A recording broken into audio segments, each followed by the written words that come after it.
Alors, bonsoir à tout le monde. Donc, pour vous dire que le direct sur la pédophilie est repoussé à lundi. Alors, pour une simple raison, c'est que je me suis replongé dans mes trucs et c'est quand même difficile.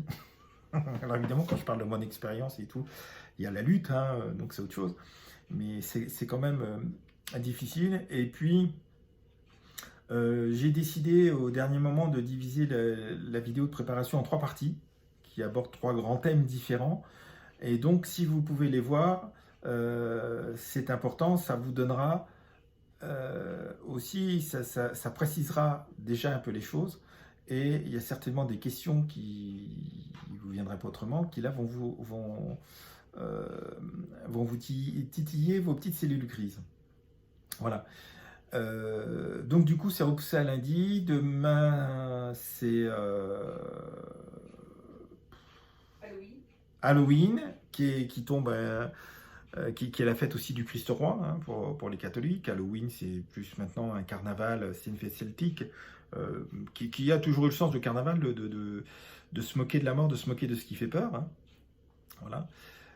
Là, c'est plus commercial et ça a plus ce sens-là, mais n'oublie pas, c'est la fête du Christ roi également. Voilà, donc je vous dis gentiment, moi, à demain ou à lundi, mon épouse fera le truc, et je profite de mes vidéos, vous en avez une tout de suite, et je vous explique d'ailleurs dans la première que j'ai subdivisé cette vidéo en trois parties, pourquoi? Ce qui explique que je ne le fais pas... euh, que je ne le fais pas à la date prévue, c'est-à-dire samedi 30 juillet, 30 octobre, mais que ça sera fait lundi. Voilà, sur ce, je vous souhaite que Dieu vous bénisse et puis une très bonne soirée.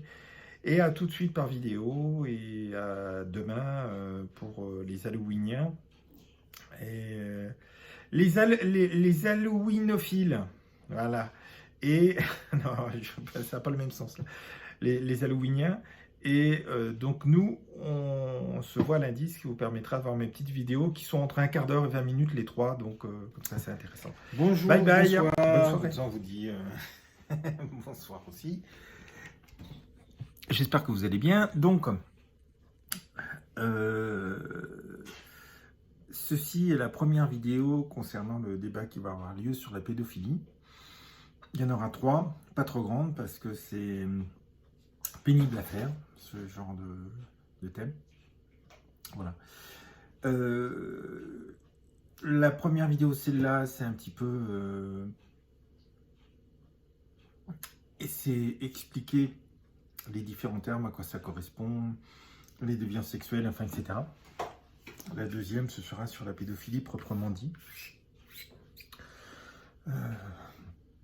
avec les chocs sur les enfants, etc. Et la troisième, ce sera au niveau judiciaire en France actuellement, et quelque part, et d'autres endroits dans le monde. Voilà. Donc on va commencer cette première vidéo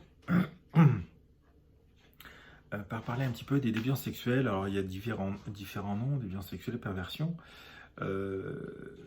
qui sont à part des troubles mentaux. Les psys séparent les troubles mentaux des troubles psychologiques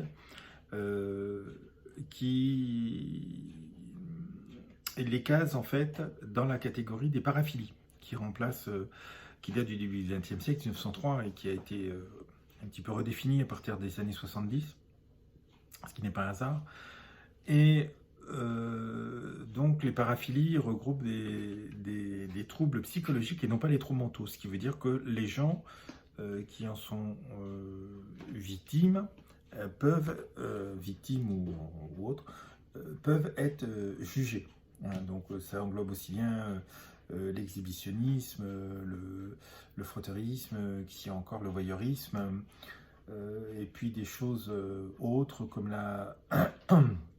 la zoophilie, qui sont les rapports sexuels avec les animaux, la dendrophilie avec les arbres, hein, où ça peut aller jusqu'à une vénération de l'arbre, puisque l'arbre va symboliser le phallus. Donc ça peut aller très loin. Vous avez aussi la fornicophilie avec les insectes. Le plaisir peut être pris, plus il y a d'insectes, mieux c'est.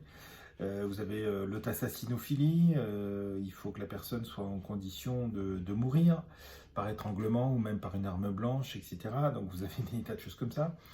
Et puis donc il y a tout ce qui est pédophilie, etc. Alors ça c'est à part, c'est le groupe des paraphilies. Alors paraphilie, para à côté. Donc ce mot remplace perversion des violences sexuelles, etc.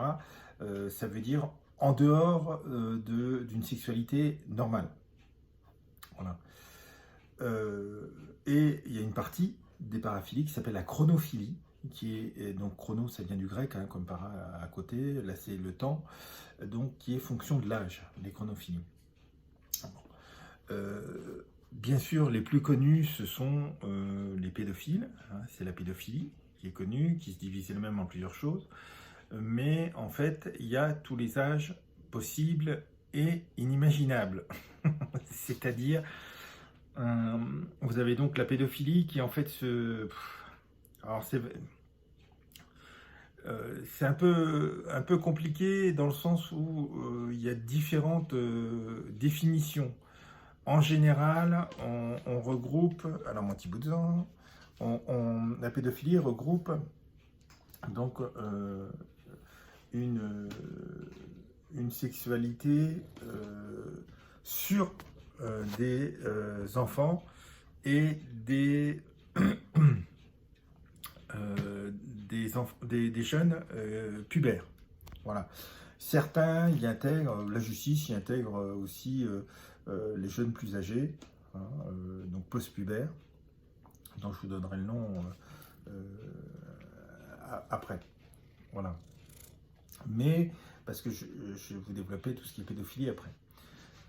Donc quand on parle de paraphilie, on ne parle pas forcément de consentement, hein, c'est clair, c'est bien pour ça que ce sont des troubles psychologiques, mais qui peuvent passer en justice, comme le voyeurisme, comme l'exhibitionnisme, comme la pédophilie et d'autres.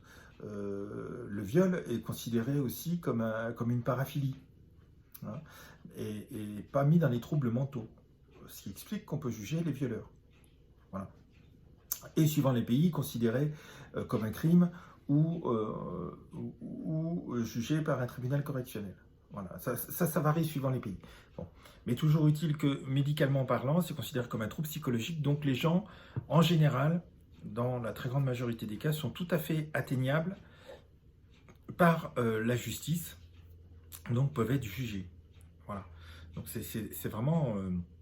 les paraphilies englobent tout ce qui est trouble psychologique. Ça va effectivement du viol au voyeurisme, tout ce qui est chronophilie, donc au niveau de l'âge, pédophilie et tout. C'est pour ça que toutes les personnes qui développent ces troubles-là, qui sont parfois des personnes en détresse et tout, mais bon, ça c'est autre chose. La cause, c'est autre chose, hein. C'est l'acte qui doit être jugé. Toutes ces personnes sont donc, étant considérées comme ayant des troubles psychologiques, sont parfaitement atteignables par la justice. C'est pour ça qu'elles peuvent être jugées. Rares sont ceux qui sont taxés comme ayant des troubles mentaux. Donc à ce moment-là, effectivement, la justice peut ne pas s'exercer. C'est le cas aussi pour certains tueurs, hein. Si vous pensez au tueur de l'Oise, le gendarme, là, dans les années 70, je crois. Lui, il a été défini par plusieurs experts psychiatres comme ayant des troubles mentaux, donc il n'a pas été jugé, il ne sera jamais jugé, il ne sortira jamais de l'hôpital puisqu'il a tué je ne sais plus combien de femmes, il ne sortira jamais d'un HP, d'un hôpital psychiatrique, mais il ne sera jamais jugé. Et les gendarmes n'ont pas pu, la démission que le général de gendarmerie lui a fait faire ne peut pas être pris en compte puisque mentalement il est considéré comme n'étant pas responsable de ses actes, donc il ne peut pas prendre la décision de démissionner, donc il est toujours considéré comme gendarme, mais si les gendarmes ont voulu absolument cacher, enfin, voilà. Ça c'est une parenthèse, mais c'est pour définir troubles mentaux et troubles psychologiques. Donc tout ce qui est troubles psychologiques, à on va dire 99%, les personnes sont tout à fait atteignables par la justice. Voilà. Donc tout ce qui est paraphilie, donc à côté de ce qui est normal, est considéré d'une vie sexuelle normale, est considéré comme trouble psychologique. Donc suivant les cas, suivant ce que c'est, si on parle des viols, etc., de certaines chronophilies comme la pédophilie et tout, du voyeurisme, l'exhibitionnisme, tout à fait, c'est jugeable, c'est défini par la loi, donc c'est jugeable, les personnes sont parfaitement atteignables par la justice, donc justiciables. Voilà. Voilà un petit peu pour les paraphilies. Donc dans le groupe des paraphilies, il y a les chronophilies, donc grec, chronophilie, temps, âge. Encore une fois, ça va de la pédophilie jusqu'à, je vais vous le dire, donc il y a la pédophilie. Après, pour les adultes, alors tout ça, ça prend son origine dans le grec, c'est la téléiophilie, hein, téléio, ça veut dire complet.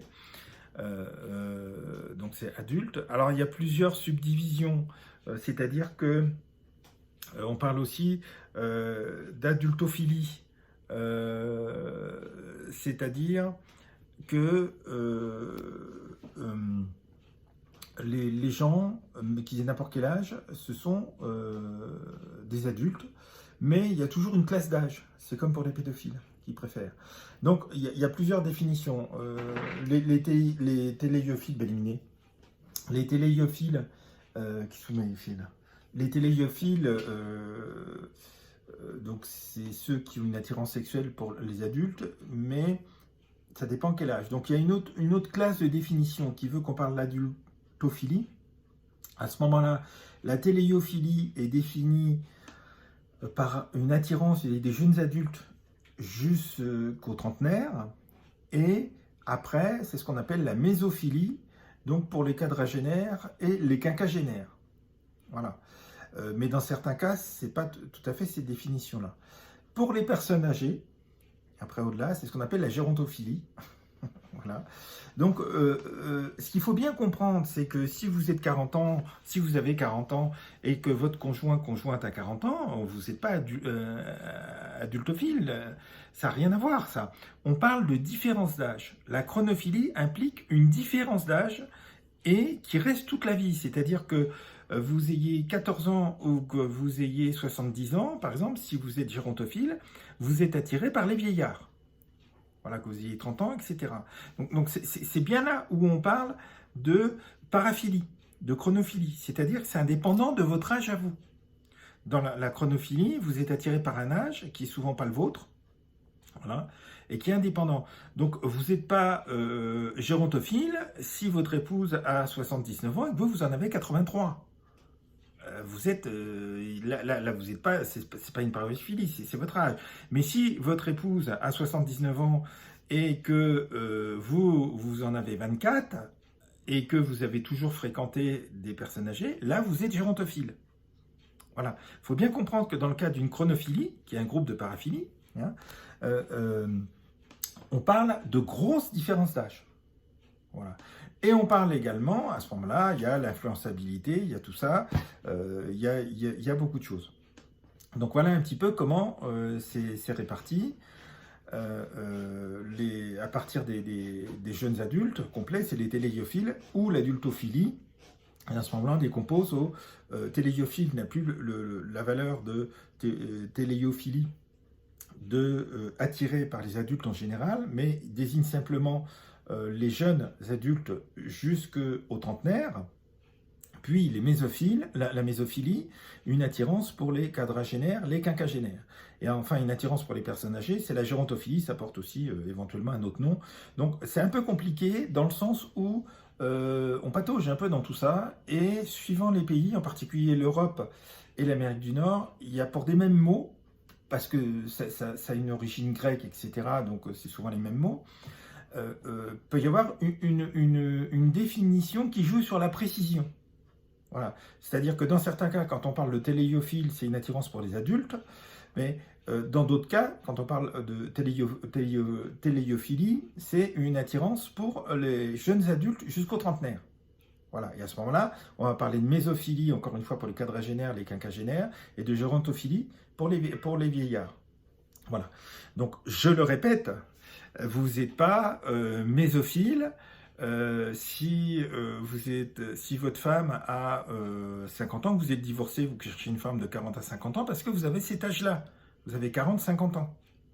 On parle, dans une chronophilie, de différence d'âge. C'est indépendant de votre âge à vous. Encore une fois, si je prends l'exemple de la gérontophilie, les gens gérontophiles, qu'ils aient 14 ans, qu'ils en aient 30, 40 ou 70, c'est les vieillards qui vont les attirer sexuellement. Voilà. Donc, dans une chronophilie, il y a une grande différence d'âge. C'est une attirance pour un âge précis, indépendant du vôtre. Vous, bien sûr, si vous êtes, quand on est adolescent, on va être attiré par des adolescents. Quand on a 30 ans, bon, on va être beaucoup moins, on va plus être attiré par des adolescents de 16 ans, des adolescentes de 16 ans, mais des jeunes, filles ou garçons, suivant ce que vous êtes, de votre âge. Voilà. Donc là, on définit bien, la chronophilie, ça implique une grande différence d'âge. Et peu importe que vous vieillissez, c'est toujours cet âge précis qui vous attire. C'est ce qu'on retrouve chez les pédophiles, je vais en parler maintenant, où ils ont un âge précis, mais eux sont beaucoup plus vieux. Voilà. Donc voilà les différentes classes dans la chronophilie. Vous avez la pédophilie, dont je vais parler des subdivisions. Vous avez ensuite la téléiophilie ou l'adultophilie, qui est divisée en téléiophilie pour jusqu'au trentenaire, mésophilie, quadragénaire, quinquagénaire, et enfin gérontophilie, vieillard. Il y a certainement une attirance pour les squelettes. À ce moment-là, c'est les... à commencer pour les morts, c'est la... Ça porte un nom, c'est... Ah, mon amour, tu te souviens plus pour les morts, comment c'est? L'attirance pour les cadavres? C'est pas nécrophile? Ah voilà, la nécrophilie, pardon. Donc la nécrophilie, alors je ne sais pas si c'est pas placé dans les chronophilies, puisque c'est pas une question d'âge. Hein. Donc voilà. Bon, ben voyez, la crénophilie, la nécrophilie, bon, ça va pour les morts. Mais là, c'est pas une question d'âge, donc c'est pas une chronophilie, donc une question de temps. Je répète, une chronophilie, c'est peu importe votre âge, la personne, le chronophile, n'est attiré que par une classe d'âge précise, et ça, peu importe son âge. Voilà. La pédophilie, donc les plus jeunes. La pédophilie, et c'est là où ça devient quelque part odieux, ou c'est odieux de toute façon, donc c'est les enfants. Alors, encore une fois, en général, on définit la pédophilie jusqu'aux enfants qui commencent à être pubères. Parfois, et notamment la justice, aide à aller plus loin, c'est-à-dire jusqu'aux jeunes post-pubères et, on va dire, mineurs. Après, on est dans le domaine judiciaire. Donc, les pédophiles, pédo, hein, encore grec, enfant, hein. Bon, les pédophiles, ils ont différentes attirances suivant les classages, suivant les sexes, suivant les classages. Oui, j'ai oublié de vous dire, chez les téléiophiles, il y a donc les deux classements dans l'adultophilie.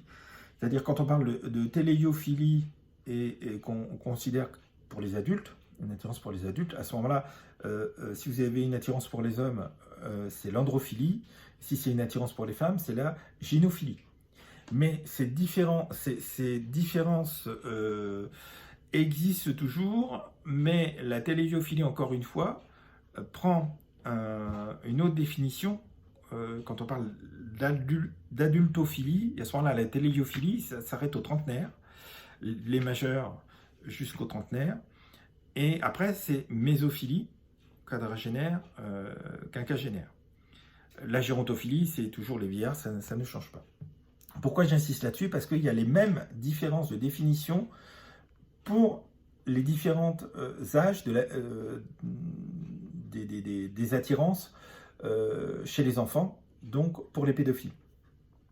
Alors, ça commence, on parle de népiophilie ou d'infantophilie quand c'est des enfants vraiment en bas âge, on va dire pour les pubères, on va dire c'est jusqu'à l'âge de 10 ans. Alors, une autre définition un autre classement va définir précisément ces deux mots, c'est-à-dire on va parler de népiophilie pour une attirance sexuelle vis-à-vis des nourrissons de 0 à 3 ans, voire les bébés, quoi, les jeunes enfants, les bébés et les jeunes enfants, voire jusqu'à 5 ans, et d'infantophilie de 5 à 10 ans. Voilà. Après au niveau de la préférence pour les enfants qui sont pubères, qui rentrent en puberté, qui sont pubères. C'est ce qu'on appelle l'hébéphilie.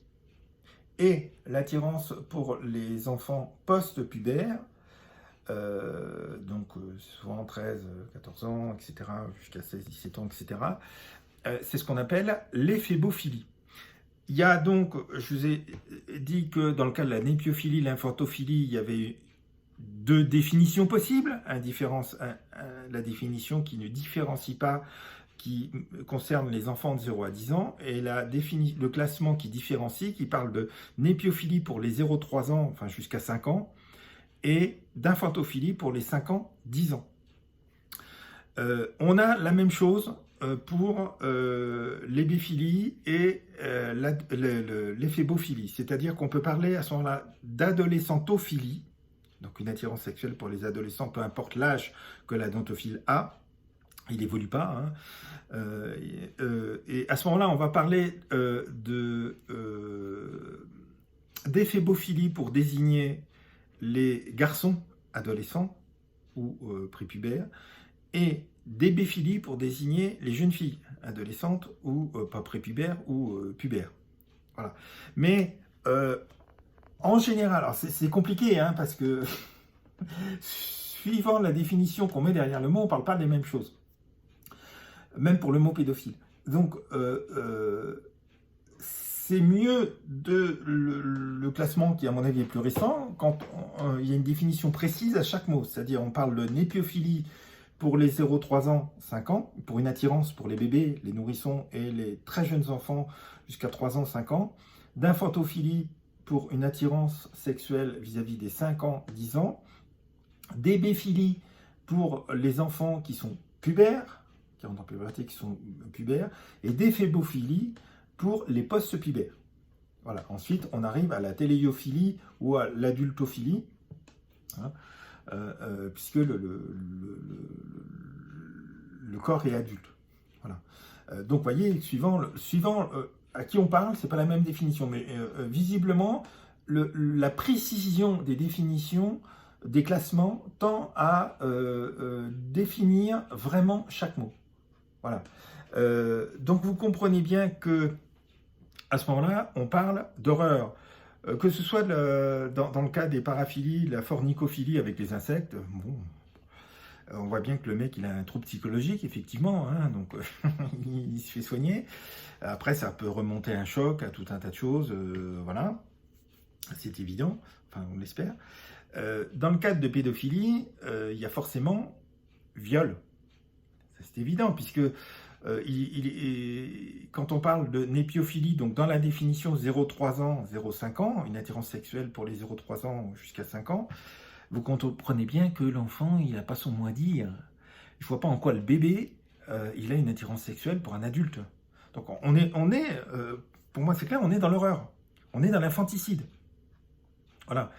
Et je rappelle pour les délirants ou les mecs qui ne s'en remettent pas, que si votre petit garçon, que ce soit à la naissance ou à l'âge de 2-3 ans, etc., a des érections, c'est juste des préparations, des fonctionnements du corps. Le corps qui vérifie que, au stade où il en est, enfin le cerveau plutôt, qui vérifie qu'au stade où il en est, il y a un point, hein, tout fonctionne. Voilà. Mais il n'y a aucun désir sexuel là-dedans. Parce que souvent l'enfant, le bébé quasiment, n'en a pas conscience. Le centre du désir se situe dans le cerveau, et ça, vous savez que quand votre enfant naît, le cerveau, si le corps n'est pas achevé, le cerveau non plus, et il y a des parties du cerveau qui ne sont pas achevées, en particulier celui-là. Donc ça lui est très difficile d'avoir des désirs sexuels. Hein? Donc quand vous avez l'argument facile, les pédophiles, oui, mais ma séduit, c'est tel, c'est lui qui a voulu coucher avec moi, bah oui, c'est un petit pitchoun de 5 ans, bonjour. Vous voyez bien que c'est pas possible, parce que biologiquement, physiologiquement, le cerveau n'est pas achevé. Et le centre du désir est dans le cerveau. Ce qui pose problème d'ailleurs, parce que dans des pays où on responsabilise les pédophiles, comme par exemple, je parle du Québec, le Canada, mais en particulier le Québec, que je connais bien, ils sont tellement responsabilités qu'il y en a qui demandent à être castrés, mais or ça ne sert à rien. puisque le centre du désir est dans le cerveau, hein, ça ne résulte pas d'une hormone sexuelle produite par les testicules, la testostérone, et que c'est une des rares parties du cerveau qui repousse si vous la détruisez. Vraiment rare, parce qu'il n'y en a pas beaucoup des parties du cerveau. Donc voilà. Donc, parce qu'il y en a qui demandent, ils l'ont fait plusieurs fois aux États-Unis, à ce que cette partie soit détruite. C'est là qu'on a observé que ça repoussait. Voilà, donc en fait on grille, hein, on passe dans le crâne et quelque chose de très fin, on sait où passer, et on atteint cette zone du centre du désir, et on le brûle. Et il se trouve que cette partie-là repousse, parce que ça a été fait en particulier aux États-Unis, il y a je ne sais pas combien d'années. Voilà. Donc vous comprenez bien que dans le cas de la construction du corps, la physiologie de l'enfant, les népiophiles, ils n'ont qu'une excuse. Ils ne peuvent pas dire que c'est le petit de 4-5 ans qui les a séduits et qui aimait faire ça. Alors ça c'est Cohn-Bendit hein, qui le dit dans son livre. Surpris que les enfants le demandent à caresser et tout. Et non, mais attendez, quel rapport il a? Des enfants de 3-4 ans. Le centre du désir n'est pas terminé dans le cerveau. Et je répète que pour ceux qui ne s'en remettent pas, quand votre bébé, petit garçon, a une érection à parfois 18 mois, 3 ans, ça n'a rien à voir avec le désir, puisqu'il n'est pas terminé, ça a à voir avec le fonctionnement du corps, le corps qui fait le point. Et il le fait régulièrement, tout au long de la vie. Voilà, sur cet aspect-là et sur d'autres. Donc vous voyez, il faut être très très clair. Donc vous comprenez bien que quand on parle de népiophilie et d'infantophilie, on est dans l'infanticide. Et quand on aborde népiophilie, hein, 0-3 ans, 5 ans, et infantophilie, une attirance sexuelle pour les 5-10 ans, et quand on parle également d'hébéphilie, c'est-à-dire de pubère, hein, 10-13 ans, à peu près, que la puberté se déclenche, en moyenne, 10, on va dire 11-13 ans, là on est dans l'infanticide psychologique, si ce n'est physique. Voilà. Et après, on est toujours dans l'infanticide psychologique, c'est-à-dire dans la destruction psychologique pour le moins, avec les viols de jeunes, avec ce qui se passe dans les collèges, hein, les déviances actuelles, avec tous ceux qui sont accusés. Il y a eu plein de documentaires sur Claude François, hein, donc lui c'était à partir de 13-14 ans, c'est tout à fait cet âge-là, on va dire un hébéphile ou un éphébophile, donc après 15-16 ans, etc. Voilà. Donc vous voyez bien les définitions. Donc je vous ai dit les différents, parce que c'est compliqué, il n'y a pas d'unité dans les définitions, mais ça c'est pas que sur les paraphilies, les chronophilies, etc. Hein. C'est dans des tas de domaines médicaux ou autres que vous savez que d'un pays à l'autre, le même mot ne regroupe pas forcément la même chose. Hein. Voilà, ne serait-ce que dans l'organisation de la justice, hein, puisque la justice tend à considérer pédophiles les gens qui s'attaquent aux très jeunes adolescents, hein, ce qui dans la définition médicale n'est pas, si vous voulez. Dans la justice, c'est pareil. Si vous prenez les pays anglo-saxons, est marqué dans la loi essentiellement ce qui est permis de faire. Donc tout ce qui est nouveau, ça doit avoir une loi pour qu'on puisse le faire, alors que dans les pays francophones, la France en particulier, la loi contient ce qui est interdit. Voilà, ou les obligations, mais ce qui est interdit de faire. Vous voyez qu'on parle de justice, mais que ce n'est pas du tout la même approche, le même sens. Donc vous voyez que le mot justice regroupe... voilà. Bon, c'est pareil pour les définitions médicales. Et dès que vous fouillez pour certaines maladies ou autres, indépendamment des paraphilies ou des troubles mentaux sexuels, vous allez avoir des définitions différentes suivant les pays, je dirais suivant les hôpitaux, suivant les hôpitaux où il y a la recherche, parce qu'on remarque des choses particulières et tout, donc on précise. Donc c'est ce qui se passe au niveau des mots utilisés. Alors les mots ont beaucoup d'importance parce qu'ils ont quelque part leur propre définition au niveau de la justice. Et que en mettant des mots différents, on voit bien l'horreur. Quand on parle de népiophilie et d'infantophilie, c'est l'horreur. Une attirance sexuelle pour un nourrisson, vous imaginez, on est dans l'infanticide. Voilà. Donc là, c'est des troubles psychologiques parce que les gens le font consciemment. Il y a une pulsion, etc., mais ils le font consciemment. C'est comme ceux qui sont fanas de tuer des enfants en groupe, etc. On est dans une période de folie complète. Hein. Donc mettre les noms, c'est important. Donc au niveau de la pédophilie, je récapitule en fonction des âges.